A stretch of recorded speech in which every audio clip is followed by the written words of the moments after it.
দেখো বন্ধুরা, এই যে কোশ্চেনগুলো লিখে রাখছি এগুলার মানে শর্ত সাপেক্ষে আলফা এর মান নির্ণয় করো। তোমাদের টেক্সট বইয়ের ভিতরে এগুলা লেখা আছে, অনুশীলনের অঙ্ক। এবার দেখো শর্ত, প্রত্যেকটার শর্ত জুড়ে আছে যে 11 কতে আছে cot alpha is equal to minus root over 3 হলে মানে আলফার মান বের করবো, কিন্তু এই কন্ডিশনের ভিতরে। ওকে, কন্ডিশনটা আগে বুঝতে হবে তোমাদেরকে। এখানে হচ্ছে কি বলছে যে এটা হচ্ছে এই 270 ডিগ্রি, ঠিক আছে? এটা কত ডিগ্রি? এটা মানে হচ্ছে 270 ডিগ্রি। 270 ডিগ্রি কিভাবে বুঝবা? 3 গুণন 180। 180 কে 2 দিয়ে ভাগ করবা, 3 গুণন 180 দিয়ে যা হয় ওটাকে 2 দিয়ে ভাগ করবা, দেখবা যে 270 ডিগ্রি হয়ে গেছে। তাহলে 270 ডিগ্রির চেয়ে বড়, 270 ডিগ্রির চেয়ে বড়, আবার বলতেছে দেখো 360 ডিগ্রির চেয়ে ছোট, তার মানে এর ভিতরে অবস্থান করতে হবে। চতুর্থ চতুর্ভাগে আমাদের চতুর্থ চতুর্ভাগের মানটা বের করতে হবে, বোঝা চাই কিন্তু কন্ডিশন অনুযায়ী। ওকে, তাহলে এবার দেখো আমরা যেভাবে চলবো, হ্যাঁ, এই হচ্ছে cot alpha is equal to minus cot কত ডিগ্রি মান রুট 3, বলো কট কত ডিগ্রি মান রুট 3? আমরা জানি যে এ কট টেন 60 ডিগ্রি মান হচ্ছে রুট 3, তাহলে কট 30 ডিগ্রি মান রুট 3, আর কট 30 ডিগ্রি মান মানে এই যে π/6। ওকে, এবার লক্ষ্য করো এই মাইনাসটাকে কিন্তু আগে তোমাদের চোখের সামনে তুলে মানে একবারে সলিউশন করলাম না, একটু পরে করি তোমাদের বোঝার সুবিধার্থে। ঠিক আছে, এবার লক্ষ্য করো যে এই যে কট আলফা, এবার এই মাইনাসটাকে হারিয়ে দিব।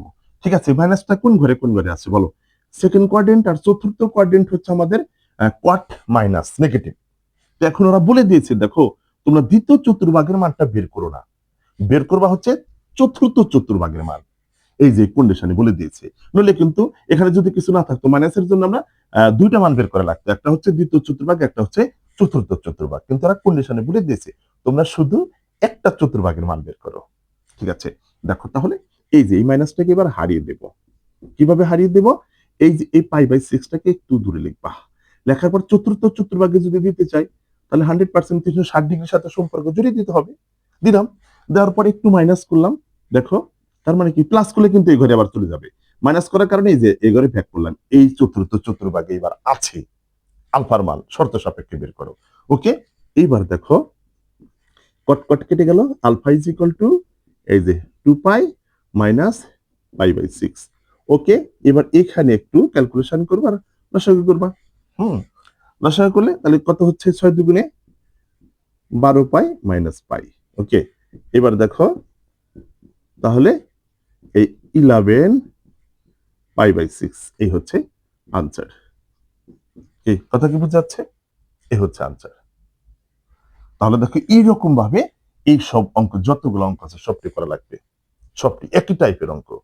একটা অঙ্ক তোমরা ভালো করে বুঝো তাহলে সবটি বুঝতে পারো। আচ্ছা দেখো, এখন আমি আর একটা করে দিই। এটা এটা হচ্ছে দুইটা কোয়াড্রেন্টের মান বের করতে হবে, দুইটাই।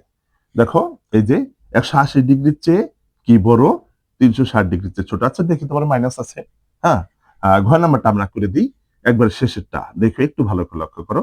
এইখানে আনসার আমি শুরু করে দিলাম, cot alpha is equal to বলো কট কত ডিগ্রি মান 1। তোমরা মাইনাসের কথা চিন্তা করো না, মাইনাসের কাজটা আমি পরে করে দিই। মনে করো যে এই 45 ডিগ্রি মানে হচ্ছে 1। ঠিক আছে, আচ্ছা এইবার একটু ভালো করে লক্ষ্য করো, এই মাইনাসটাকে হারিয়ে দিতে হবে কন্ডিশন অনুযায়ী। তাহলে তোমরা কট লিখবা, লেখার পর এই π/4টা একটু দূরে লিখবা, লেখার পর এইবার কন্ডিশন কি বলছে? 180 ডিগ্রির চেয়ে বড়, 360 ডিগ্রির চেয়ে ছোট। ঠিক আছে, তাহলে এখানে এখানে হচ্ছে আমাদের সব পজিটিভ, এখানে হচ্ছে সাইন আর কোসেক পজিটিভ, এখানে হচ্ছে ট্যান আর কট পজিটিভ। ঠিক আছে, তৃতীয় চতুর্ভাগে ট্যান আর কট পজিটিভ, যদিও তৃতীয় চতুর্ভাগে পড়ে যায় কিন্তু মান আছে মাইনাসেরটা, যার কারণে আমাদের এইটার ভ্যালু বের করতে হচ্ছে না, শুধু বের করতে হবে চতুর্থ চতুর্ভাগের মান, কারণ এখানে মাইনাস দেওয়া আছে। তাই চতুর্থ চতুর্ভাগে যদি দিতে চাই আমাদের এই সম্পর্কটা হবে, আর এখানে হবে 2π হবে, একটু ভুল হয়ে গেছে, 2π হবে। হ্যাঁ, আমাদের তাহলে এখানে এই যে 2π এর সাথে সম্পর্ক জুড়ে দিলাম, জুড়ে দেওয়ার পর এখন এই চতুর্থ চতুর্ভাগে থাকতে হবে, যার কারণে মাইনাস হয়ে গেছে। এইভাবে কিন্তু আনসার করতে হবে, যদি বুঝতে পারো এই যে মজার অঙ্ক, এর উপর আর মজা হয় না। ঠিক আছে, এইবার কট কট কেটে গেল, তাহলে আলফা ইজ ইকুয়াল টু এই যে 2 পাই মাইনাস পাই ডিভাইডেড 4। ওকে, তাহলে দেখো এটা লসাগু করো 4। এবার আর নিচে মনে নন আছে, অন দিয়ে যদি 4 কে ভাগ করো 4, ওই 4 দিয়ে আবার 2 পাই কে যদি গুণ করো এই যে 8 পাই মাইনাস, আর 4 কে যদি 4 দিয়ে ভাগ করো 1, অন দিয়ে যদি পাই কে গুণ করো পাই। ওকে, তাহলে পাই ইজ ইকুয়াল টু এই যে 7 পাই বাই 4। আশা করি বন্ধুরা খুব সহজে বুঝতে পারছো। ঠিক আছে, একেবারে তুলোধুনে করে ফেলবা, সেই লেভেলের অঙ্ক এগুলা। ঠিক আছে, তাহলে দেখো এই টাইপের যত অঙ্ক আছে সব পারা চাই। ঠিক আছে, তোমরা খ নাম্বারটা গ নাম্বারটা করে দেখো।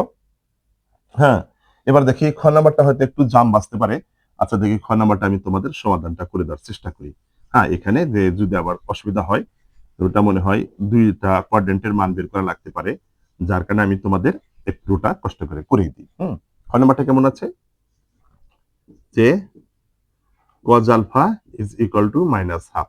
কন্ডিশনটা আছে আলফার মানটা আছে 90 ডিগ্রির চেয়ে, দেখো আমি তোমাদের কোয়াড্রেন্ট একে সাজিয়ে দেই, 90 ডিগ্রির চেয়ে বড় আর 270 ডিগ্রির চেয়ে ছোট এর ভিতরে।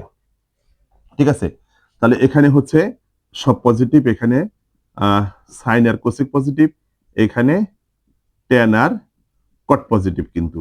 ঠিক আছে, মানে দুই চতুর্ভাগেরই মানটা বের করতে হবে, কারণ নেগেটিভ এই দুইটাতে নেগেটিভ, কজ হচ্ছে এখানে পজিটিভ, এটা কজের ঘর। ঠিক আছে, তাহলে কিন্তু দুইটাই ভ্যালু বের করতে হবে। ওকে, তাহলে এবার দেখো কি করা যায়। A cos alpha is equal to cos, বলো কত ডিগ্রি মান, কজ কত ডিগ্রি মান হাফ। আমরা জানি সাইন 30 ডিগ্রি মান হাফ হলে কজ 60 ডিগ্রি মান হাফ। এই যে কজ 60 ডিগ্রি দিলাম।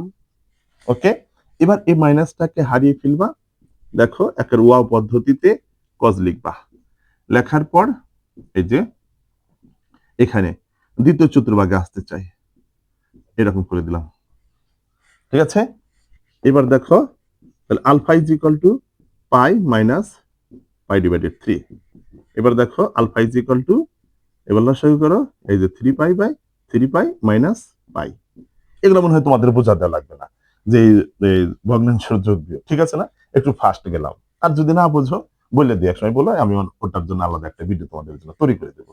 ওকে, এবার দেখো আলফা ইজ ইকুয়াল টু, তাহলে 3 পাই থেকে একটা পাই বাদ দিলে এদের 2 পাই বাই 3। এখন আমরা দ্বিতীয় চতুর্ভাগের মান বের করছি, তৃতীয় চতুর্ভাগে তো কজ নেগেটিভ, তাহলে ওটার জন্য কিন্তু কাজ করতে হবে। তোমরা লেখো যে, আচ্ছা এখানে লিখে দিই আবার cos alpha is equal to minus half. তাহলে একটু ভালো করে লক্ষ্য করো যে cos পাই বাই 3। হ্যাঁ, তাহলে এই মাইনাসটাকে যদি হারিয়ে দিতে চাই এবং থার্ড কোয়াড্রেন্টে যদি আসতে চাই, তাহলে কি করতে হবে, এটা একটু দূরে লিখবা, পায়ের সাথে সামথিং প্লাস, এই যে অল্প একটা কোন প্লাস, তাহলে কি থার্ড কোয়াড্রেন্টে কিন্তু এসে গেছে।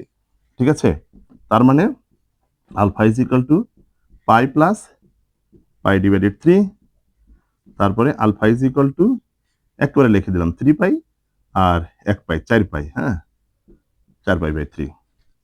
এখন কথা হচ্ছে এই অঙ্কটা করতে নেই একবারেও কিন্তু করা যাবে, একেবারে সলিউশন প্লাস মাইনাস দিয়ে যদি করে অঙ্ক এখানে হয়ে যাবে।